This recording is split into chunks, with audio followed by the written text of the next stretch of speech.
Kubor nakaslem jong unongsan hima.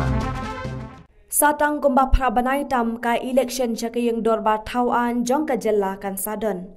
Haga baki sengsan pertai baper kilami syakmat ban penklan bat penkre ban yo ye uso jong ka jingjom. Habaya kren badu MDC kaseng NPP uba bajop pingrum. Halor ka election bat kaseng san pertai ayu ba kaseng NPP kan yakhun ha kane ka election.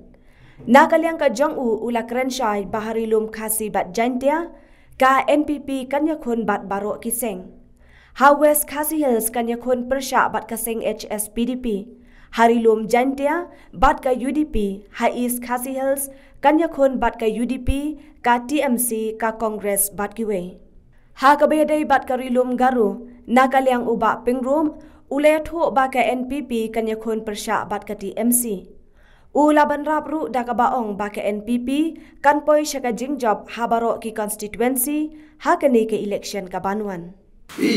Ka parti NPP ngapet ngade kemud ka jingyakun kemud hamnya po kasi jantia hai region borok kuai kemud kidon ki pockets ki bang nyakun bat ka UDP kidon ki pockets ki bang nyakun bat HSPDP te kum hawas khasil nyakun bat ka HSPDP te ngin ompat chapo jantia hills nyakun bat ka UDP ha east kidon ki bang nyakun bat UDP bat TMC te ka vari na ki district ngimla bat ong kawai ka parti ken bang yakun ka jingyakun de dan David bat baro hi teng kidon ki independent ru ki baklan te kidon ki jaka ki ba ka NPP ka habe kun ki independent dai dengi pai pa chapo ka Garo Hills region party atrai kan de ka NPP versus TMC ka Congress te kam don shuken hapo ka picture ru kamu ka NPP kan po final pa susi ha ka NPP te